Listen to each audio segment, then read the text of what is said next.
Welcome to the Cabral Concept, where board-certified naturopath and integrative health practitioner Dr. Stephen Cabral shares how he was diagnosed at the age of 17 with a life-altering illness and given no hope for recovery. It was only after studying and traveling all over the world did he discover how to combine ancient Ayurvedic healing practices with state-of-the-art naturopathic and functional medicine to fully rebalance the body and re-energize it with life. It's time to discover how to get well, lose weight, and finally feel alive again. And now, here's your host, Dr. Stephen Cabral.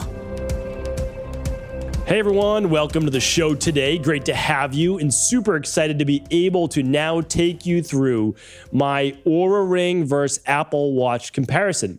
So you know, if you've been tuning into the show for some time now, that I'm a big biometrics base where I use glucometer-based devices to check blood sugar. I've used the Whoop strap in the past right here. I've used oximeters to test my oxygen levels and the Leaf Therapeutics device to test up to the second data on heart rate variability. So again, I'm someone that loves this industry. I love biometrics. And what I want to do though is take you through my favorites to date, which has been the Apple Watch and the Oura Ring. So just to let you know, I've been using the Oura Ring now for about 3 years.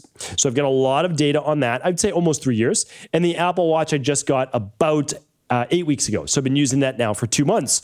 So I wanted to be able to give the Apple Watch some time so that I was able to give you a good, concise breakdown on if you are in the market to purchase one biometric-based device, which one should you choose? So we're going to go through about 6 different categories today: daily activity, fitness, sleep tracking, recovery tracking, overall health. We're going to go through best interface, EMFs, and then the overall winner. So pretty excited about this because, like I said, I'm a big fan, just to let you know ahead of time, I'm a big fan of both. But there is, in my opinion, one clear winner, and we'll see what the future brings for each. So let's get right into it. And first is going to be daily activity. So you know what? Before we get into daily activity, for those of you who aren't familiar, maybe this is your first introduction to biometric-based testing and looking at your biomarkers, is that this right here is the Oura Ring. So the Oura Ring is going to be sized perfectly. They'll send you out a free kit for you to be able to figure out the right size for your ring finger or your middle finger. That's typically what they recommend. It's a titanium-based ring. It's very lightweight. It has LEDs and other sensors inside, very accurate, and it also has a gyroscope for movement and accelerometer to be able to look at paces and steps, etc. So a pretty amazing ring. I'm going to go through, obviously, the other features in just a moment. And then there's the Apple Watch. The Apple Watch, you can get all sorts of different straps for it. If you're watching this on video, you'll be able to follow along. Today's video is at stephencabral.com/1987. So the Apple Watch gives you a lot of different Apple front faces, and you can basically choose what you want to be looking at on your Apple Watch. The Apple Watch, of course, is much more than a biometrics or fitness-based tracker. It can also do your text messages, your maps, your phone calls, and music, and so much more. So that's not what I'm using it for. I'll get more into why I'm not using that towards the end of the show. But you have one that essentially you wear on your wrist. You have one that you wear on your ring finger or middle finger. So super easy to basically put each on, and they're both about $399. You can get the Oura Ring for $299 for some of the models, and they're both one-time costs, which I really like. The Whoop strap, I did like the Whoop strap. It's not that I didn't. I used that for a while. That's a subscription model, about $30 a month, and you can get it less expensive at $29 a month. This just has less inputs than the Oura Ring or the Apple Watch. So since I wanted those inputs, I obviously went with one of these. So now that you know you have one ring and you have one watch, which one wins? Okay, well, let's get right into it. So daily activity. When you're looking at your daily activity, and if I'm looking at the Oura Ring, the only way to know how much I'm doing in terms of my steps for the day is going to be to look inside of the app on my phone. So that's the first strike against the Oura Ring. However, I want to be very fair. How would you be able to get any readout on the front of this ring, unless there was a little digital interface, which Fitbit did for the wrist, but that would be very, very small. I think they could maybe do that in the future. Is it necessary? I don't really know. I think there could be some haptic feedback, meaning like it vibrates a bit to get you moving or something like that. I think that would be nice in the future. But for right now, you have to look at the entire digital interface on your phone. But the nice thing is it's very simple, easy to read, and it shows you your calories burned essentially for your goal, your total calories burned for the day, your walking equivalency in terms of miles, and then also your steps for the day. Now, we'll get into the fitness in just a moment, but it will track your movement through the day. There's no doubt about it. But as I talk about in a moment, you will need to add your exercise in. So both Apple Watch and Oura Ring both track your steps. Okay, so that's great. They both test your mileage. That is great. But there's a couple extras that Apple does. Apple, if you set the interface like I do, and I'll put some screenshots up. So if you go to stevencabral.com/1987, I'll get you a screenshot here. I think it's a beautiful interface. I usually post it to my Instagram. If you're not following me on Instagram, it's just my name, Steven Cabral. I'm typically putting it in my stories. So you get a blue dot every hour that you stand for at least 1 minute. I love this because it motivates you to get yourself standing at least once an hour. So I really like that. And it will also show you your movement each hour as a red up and down, up and down, up and down. And if you get enough increase in heart rate for it to be considered exercise, then you get a little bit of a green line moving up. So like I said, I'm a big fan of this Apple interface. Overall, it's fantastic. And in terms of daily activity, it's also showing your heart rate. So at any time, I could click on heart rate, and it will show me what my resting heart rate is now or during exercise, etc. With the Oura Ring, it is not going to show you your heart rate just for up to the minute. You can get it overnight, which is great, but you can't get it up to the minute. So daily activity, one more thing I wanted to add is that the Oura Ring is based on an accelerometer, your height, and that's what's giving you a lot of your steps, okay? So I like that part to it. It has a gyroscope to it for movement, which helps with the sleep. But the Apple Watch can use GPS as well as an accelerometer, as well as an altimeter. So it can actually give you, if you look inside of your Apple app, remember you can't get everything on the Apple Watch, but a lot of these stats are inside that Apple Health app. It will show you how many stairs or flights you climbed that day. So in terms of daily activity, we're going to give the winner, the top mark, to Apple here. I'll tell you one other thing that it does. I think it's a little bit more accurate on steps. I think Oura Ring slightly exaggerates steps, all right? Not necessarily a bad thing. I think there's a slight exaggeration on steps on the Oura Ring. All right. Now, in terms of fitness, the next category. So I'll tell you this, that both the Apple Watch and the Oura Ring need to be plugged in. You need to input it in terms of your workout for the day. Now, Oura Ring, when you open the app, will prompt you if you missed it. Hey, did you work out for this 25 minutes right here? We saw an elevated heart rate. And so you're like, oh, yes, I did. Here's the activity. It was fitness. It was working out. It was hiking. It was whatever you want. For the Apple Watch, you click on the little person here that looks like it's running. You click on that and you can just click your actual workout, which is nice as well. So if I'm doing a weight training workout, my heart rate's not going to be as high. It knows that, but it still knows that I'm doing my workout for the day. But you do need to put it in. And there's been a few times that I forgot to press it before my workout because it's not my main thought. You know, I got to press my Apple Watch. So then I have to press it afterwards, do the same exact amount of time. So it's not exactly perfect. Now, in Oura Ring, we'll let you know if you've been running or because again, it will see that accelerated heart rate and you can pop that in for each. So neither is perfect, but the Apple Watch actually shines in terms of clicking the type of workout. And if you are someone that swims in a pool and doing laps, I found it to be unbelievably accurate, like to the yard for swimming. So I'll swim in an Olympic pool. So that's basically 25 meters. And I will do a certain amount of laps. So typically I'll do somewhere between 24 and 36 laps. And it is down to the lap. So I can tell you for sure, because I've measured it in the pool, that pool swimming, lap swimming, it's absolutely fantastic. And the Apple Watch and the Oura Ring could both get wet for that. So that's not an issue. It does not do a very good job tracking indoor runs on a treadmill. It's wildly off. I mean, the pace is off by like a minute and a half, but it does a great job for your outdoor runs. Both actually do a really good job. So I compared the two.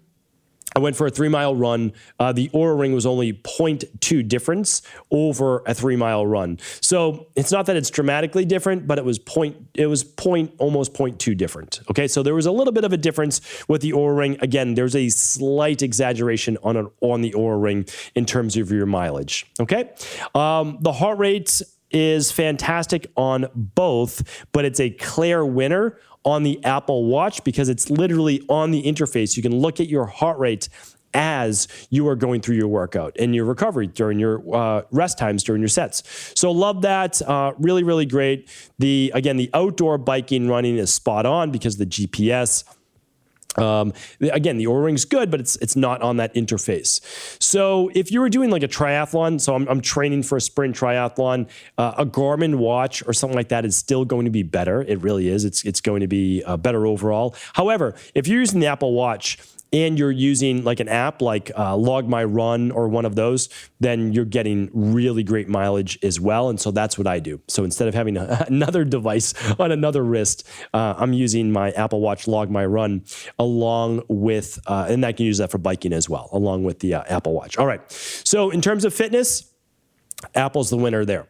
So daily activity, because you get such motivation with looking at your wrist and saying, hey, did I stand this hour? Oh, the hour's almost up. I got to get on my feet for that minute. Shows you, like it literally motivates me because you can set your own parameters. So for me, I have to get a minimum of 400 extra calories burned, okay? A minimum of 20 minutes of exercise and a minimum of 12 hours or 12 standing hours because I don't put my Apple Watch on until 8 a.m. So I don't put it on early in the morning. I don't need to start getting into everything that early. The Oura Ring stays on, but not the Apple Watch. Okay.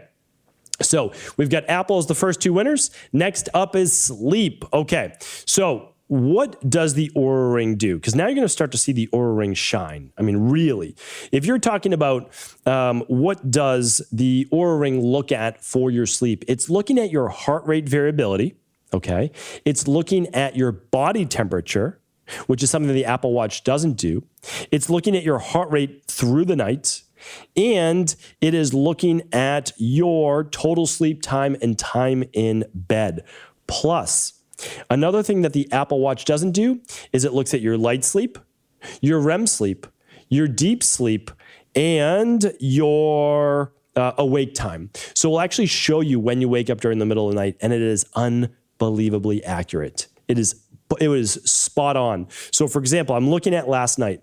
My dog woke me up like right before 5 o'clock, and then I had a difficult time staying asleep for the next like 45 minutes. And you can see me kind of going in and out of light sleep and being awake. So it's really, really accurate. I mean, it's pretty amazing. And then it's going to give you your average heart rate variability, which is basically a good stress test on your body. I've talked about that before in a previous podcast. It'll give you your max heart rate variability, and then it will show you your lowest heart rate and your average heart rate, and it will show you how it fluctuated during the middle of the night or during the entire night. So, what does Apple do? Well, Apple will show your heart rate variability.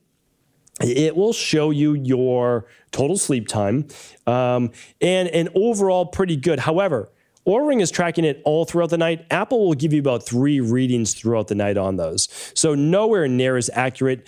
Night and day, the Oura Ring to the Apple Watch in terms of sleep tracking. The Oura Ring, hands down, the best sleep tracker I've ever used, without a doubt. Plus, when I wear the Apple Watch to bed, it's not ideal because it glows green under the bottom of the interface. So, I didn't notice it necessarily as much. The top of the interface goes black, which is great, so you don't see it. But my wife said, she's like, didn't you know your watch was glowing green last night? I was like, oh no, I had no idea. I was asleep. And so, there is that factor to it. Plus, it is not as comfortable to sleep with a watch on than it is with a little ring that you barely feel. So in terms of sleep, the winner for sure, Oura Ring. All right, now what about recovery? Well, Honestly, and this is very easy, so I'm not going to make a big deal out of this one. There's a readiness score that Oura Ring will give you that Apple doesn't do right now, okay? So the readiness score is based on your heart rate variability, your resting heart rate, your body temperature, and your respiratory rate. So that means that, let's say your heart rate variability went down. Let's say your body temperature went up slightly. And remember, the Apple Watch does not test body temperature. And let's say that your resting heart rate went up slightly. Well, let's say your respiratory rate went up slightly. You're going to get a lower readiness score, which means that the Oura Ring will tell you that your readiness score maybe is like an 81. And let's say your recovery is maybe like an 84. We'll give you your readiness and your sleep. So what it does is it bases on that. And so like if you're doing better than you typically are, remember, it's basing it on you, nobody else. So if your heart rate variability is a 40 and you wake up the next day and it's a 30 and your body temperature is up by +1 and your average heart rate went from 54 to 58, it's going to say, your readiness today was like a 77. It's going to show you lower. And you want to shoot for being in the 90s. And then you're like, I could push myself today with my workout. Or if your readiness score is lower, you say, listen, I can't push myself too much today in my workouts. I'm going to get a little bit of extra sleep and rest. So it's really nice. Again, no comparison because you'd have to manually figure out your own score, looking at your own heart rate variability with the Apple Watch. So in terms of recovery and readiness, hands down, it's the Oura Ring. All right, what about overall health? So you basically have your readiness score.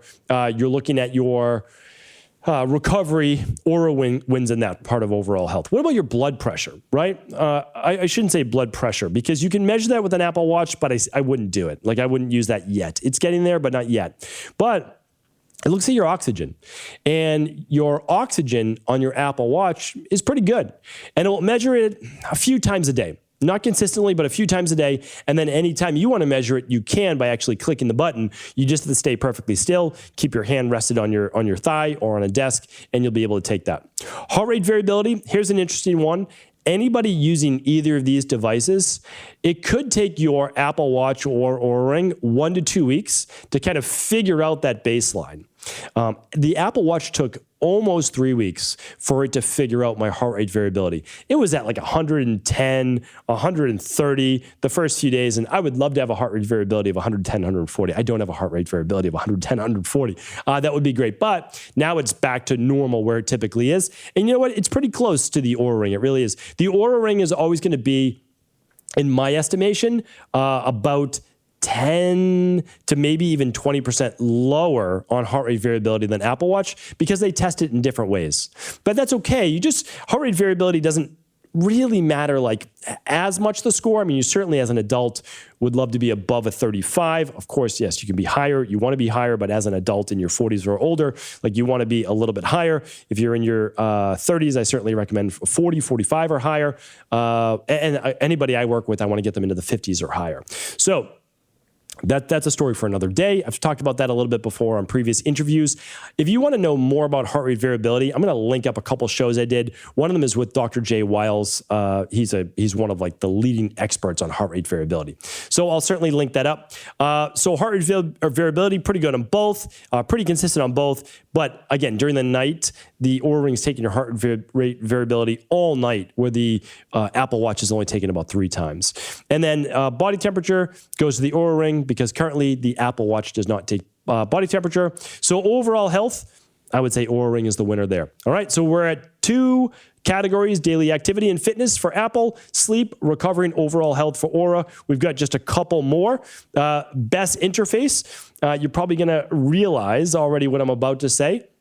But when you look at the Apple Watch, you can basically, again, you can pick the watch face that you want. I choose mine to be more motivating. So it's got a little time and date up in the top right, but then it shows the rings. So your goal with an Apple Watch is actually to close your activity ring your exercise ring, and your standing ring every single day. And it actually shows you the progress. I find it unbelievably motivating. I don't know why, but I love games. Like I love, trying to win the video game. And I look at this as like a video game. I'm like, all right, like today, I'm recording this early. I have 16 minutes of more exercise that I need to get in. My workouts are longer than 16 minutes. They're typically about a half hour. I'm going to easily be able to get that. I've got another 200 something calories to burn here in terms of activity.